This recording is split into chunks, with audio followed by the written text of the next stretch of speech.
True media. दोस्तों, आज हमारे बीच ग्वालियर से डॉक्टर मधुलिका सिंह जी पधारी हैं। उनका हम साक्षात्कार ले रहे हैं। विभिन्न विधाओं से जुड़ी हैं। गीत लिखना मुख्य विधा है इनकी। अनेकों संस्थाओं से जुड़ी हैं। देश विदेश से जुड़ी संस्थाओं में जाकर अपने गीत संगीत सुनाया करती हैं। उसके अलावा कविता, गज़ल इन पर काम करती हैं और इस समय वेदों का अध्ययन करते हुए उन पर कुछ लिख रही हैं। तो डॉक्टर मधुलिका सिंह जी, आपका बहुत बहुत स्वागत है, हार्दिक अभिनंदन है हमारे स्टूडियो में। जी धन्यवाद। आपको धन्यवाद, बहुत बहुत शुक्रिया आपका। आपने पुष्पा जी हमें यहाँ आमंत्रित किया। मधुलिका जी, मैं पहला प्रश्न आपसे ये जानना चाहूँगी कि आपकी लेखन की शुरुआत कैसे हुई? जी आपने बहुत अच्छा क्वेश्चन किया पुष्पा जी। दरअसल क्या है, लेखन अगर मैं ये कहूँ कि मुझे विरासत में मिला है तो ये अतिशयोक्ति नहीं होगी, क्योंकि मैं बहुत छोटी थी, बहुत छोटी नन्ही सी। तब मेरे फादर जो हैं वो गीत गाया करते थे, गुनगुनाया करते थे, तो मैं उनके साथ साथ धुन गुनगुनाती थी। और जैसे जैसे मैं बड़ी हुई तो उनकी कविताएं मेरे जहन में ऐसी बस गई कि उनके शब्द, उनके भाव वो मेरे दिल में बस गए। तो मैं अपनी स्वयं की रचना लिखना शुरू हो गई थी, बहुत छोटे बचपन में। कविताएं उतर गई आपके? कविता उतर गई, बिल्कुल सच में कविताओं में जीना सीख लिया बचपन से ही। कुछ ऐसा रहा, क्योंकि मेरे फादर बहुत बड़े विद्वान थे, बहुत बड़े साहित्यकार थे। वो गोपाल दास नीरज जी के साथी थे, अटल जी से एक दिन बड़े थे, उनके भी साथी थे। तो वो मुझे विरासत में मिली है, मेरा सौभाग्य है। और मेरे रोम रोम में कविता बसी है। यही कारण है कि बैठे ठाले तुरंत मन में आया तो कुछ भी गुनगुनाने लगती हूँ। फिर वही न जाने कब कविता बन जाती है, पता नहीं चलता। मतलब आपके भाव जो हैं वो जैसे ही बाहर आते हैं वो कविता के रूप में निकल जाते हैं, बिल्कुल कविता के रूप में बाहर आ जाते हैं।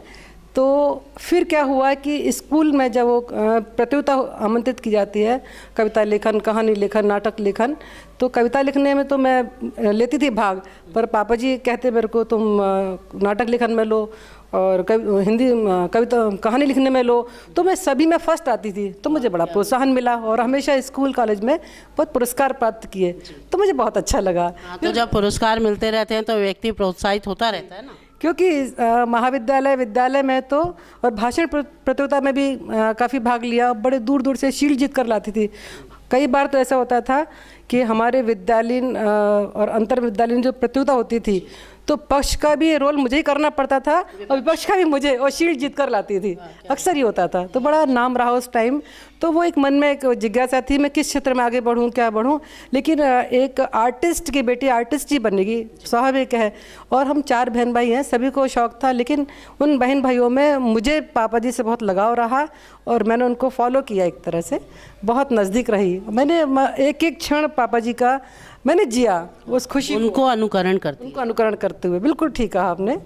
तो फिर मुझे कविता लिखने का शौक़ क्या जगह, शौक़ तो था ही। फिर धीरे धीरे मेरा पत्रिकाओं में प्रकाशित होती रही। दैनिक जो पत्र होते हैं, अखबार, उनमें छपी, कुछ पत्रिकाओं में भी छपी। तो पापा जी सामने तो मैं अपने फादर के लिए बहुत समर्पित थी, तन से, मन से, धन से, जैसे बनता। मैं अपने बारे में तो सोचती ही नहीं थी, इतना समर्पण था।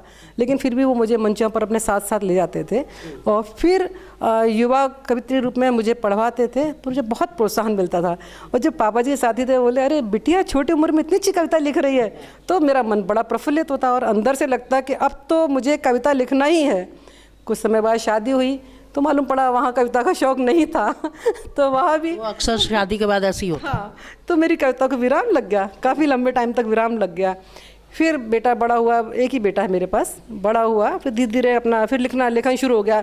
मगर अभी तक मैंने इतना लिख करके रख लिया, पर अपने बारे में कभी सोचा नहीं। जब फादर एक्सपायर हो गए तो फिर मुझे महसूस होता है, अभी भी मैं मंच पर जाती हूँ तो पहले फादर को, माता पिता का एक दोहा पढ़ती हूँ, आपको सुनाना चाहूँगी कि गाकर सुना दूँ आपको, वैसे ही हूँ। मात पिता से है बड़ा, मात पिता से है बड़ा, हुआ न कोई पीर, पूजनीय वो प्रथम है जो पाले दिल चीर, जो पाले दिल चीर।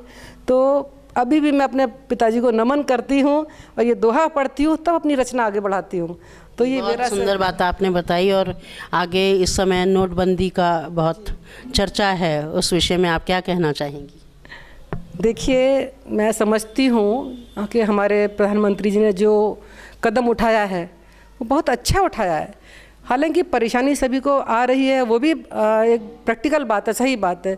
लेकिन क्या होता है, परिवार में भी हम कोई काम नया करते हैं और डिसिप्लिन में लाते हैं, कहना चाहिए, या तरीका बदलते हैं, तो अनुशासन, हाँ, तो अनुशासनात्मक ढंग से कोई कार्रवाई की जाती है अनुशासन बनाने के लिए, तो थोड़ा सभी को त्याग करना पड़ता है कहीं ना कहीं।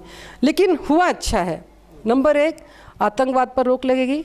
दूसरी बात, आज हमारी सभी बैंकें खाली पड़ी थीं, और जब ये काले धन वाली बात आई या नोटबंदी की बात आई, तो जो पैसा घर में, बक्सों में, अलमारियों में और गृहिणियों का, बाहर का, सभी का जो अंदर छिपा हुआ रखा था, तो वो सब बाहर बैंक में आया। तो बैंक मजबूत हुई ना, हमारा देश मजबूत हुआ। वरना क्या होता, हम लोग पर्सनल मजबूत बने रहते आप घर में, लेकिन वहाँ देश, हाँ, यहाँ देश मजबूत किया। और देश अगर मजबूत नहीं होता तो बाहरी आक्रमण, ये सब परेशानियों का सामना करना पड़ता। हालांकि कुछ परेशानियाँ भी आ रही हैं, जैसे बाजार में व्यापारियों का माल नहीं बिक रहा, लेकिन गृहिणियाँ भी फिजूल खर्ची कम कर रही हैं। लेकिन गृहिणियों ने फिजूल खर्ची कम कर दी। बिल्कुल ठीक कहा आपने। ज़बरदस्ती नहीं है तो ये चीज़ अच्छी ले ली, लगी, फिर ले ली, फिर ले ली, सेल लगी तो ले ली, और घर में भीड़ लग गई कपड़ों के सामान की। लेकिन अब थोड़ा सा लिमिटेशंस आ गई सब चीज़ों में, हाँ, तो अच्छा रहा। मैं समझती हूँ कि अच्छा ही है, परिणाम अच्छे होंगे। कोई भी चीज़ का अपन निर्माण करते हैं तो थोड़ा समय लगता है, शुरुआत थोड़ी कठिन होती है, लेकिन उसका अंत भला तो सब भला। तो मैं समझती हूँ कि भारत की हर जनता को सहयोग करना चाहिए। और ये भी बात सही है कि लाइन में लगना, परेशानी थोड़ा सा उठा लें, कोई बात नहीं, सब मिलजुल करके, लेकिन अपना देश मजबूत होगा, हम मजबूत होंगे और बाहरी आक्रमणों से बचेंगे। और बाहर हम जो भारत का सपना विश्व गुरु बनने का, वो पूरा हो जाएगा।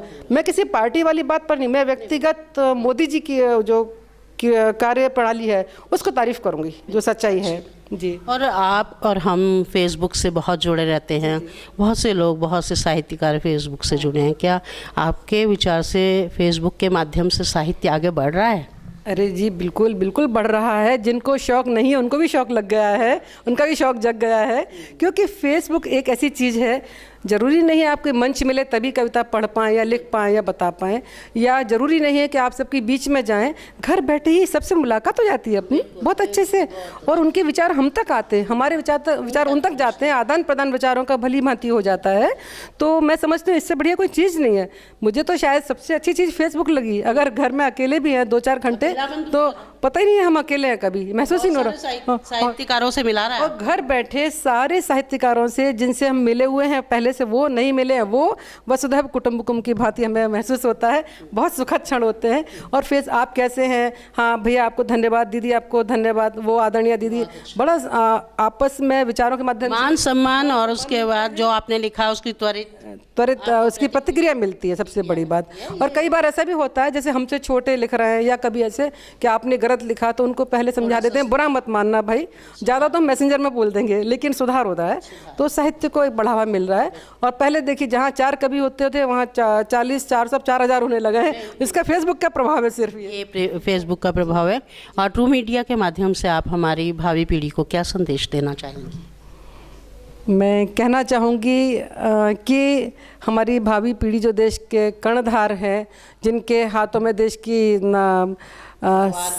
पतवार है, तो मैं समझती हूँ कि वे अच्छे से अच्छे काम करें, अनुशासन में रहकर, और संस्कारवान होकर ही देश के लिए कुछ करें। क्योंकि पश्चिमी सभ्यता और हमारे देश में सिर्फ यही अंतर है कि हमारा भारतवर्ष क्यों पूजा जाता है, क्यों इतना इसका प्रभाव है बाहर, शांति क्यों है हमारे यहाँ। बाहर के लोग भी शांति लेने आते हैं, क्योंकि हम लोग, हमारे बच्चे संस्कारवान बने, हमारे माता पिता संस्कार देते हैं, और विशेषकर हमारी वैदिक संस्कृति को हम पढ़ें तो सचमुच जो हमारे यहाँ पाया जाता है, हमारे देश भारतवर्ष में, वो कहीं नहीं पाया जाता। आप देखिए, अभिज्ञान शकुंतलम में जब मैंने पढ़ा है, मैंने MA, LLM, LLB, PhD delete सब किया है, तो संस्कृत साहित्य पढ़ा है, तो उसमें मैं पढ़ती हूँ, अभी भी याद आ जाता है कि जब वो राजा दुष्यंत वहाँ से गुजर रहे थे, जंगल के रास्ते से वहाँ से गुजर रहे थे, जहाँ वो खेल रहा था भरत, तो वो छोटा सा 5 वर्ष का बालक शेर के मुंह में दोनों जबड़ों में हाथ डाल के कहता है जम्भा सिंह से दंतश्य गणेश्यामी। तो सोचिए आप, तो वो राजा प्रभावित हुआ, ये कौन बहादुर हो सकता है। तो बाद में पता चला कि उन्हीं की संतान है। लेकिन हमारा भारत देश तो वही है जहाँ इतने बहादुर वीर पैदा हुए, है ना, भरत जैसे लोग पैदा हुए। तो कहने का मतलब ये कि मैं तो ये चाहूँगी कि हर युवा पीढ़ी में, देश में, आपने युवा पीढ़ी के लिए पूछा ना, तो हर युवा के अंदर एक जोश भरा हो, देश के लिए समर्पण हो, देश के प्रति एक आस्था हो, भारतवर्ष के प्रति, भारत माता के प्रति आस्था रखते हुए देश का विकास कैसे हो, एक सहयोगात्मक ढंग से कार्य करें और अपना संस्कारवान होने का परिचय दें। यही हमारे भारतवर्ष की शान के लिए अच्छा रहेगा और भारतवर्ष की प्रगति के लिए अच्छा कदम होगा।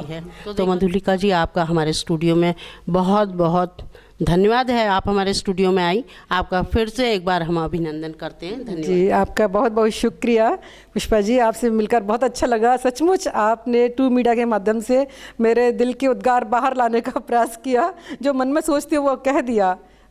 हालांकि बहुत कुछ कहने रह गया है, पर समय की सीमा ध्यान रखते हुए, और बहुत अच्छा लगा आपसे बात करके। एक बार फिर से आपका बहुत बहुत धन्यवाद मधुलिका जी।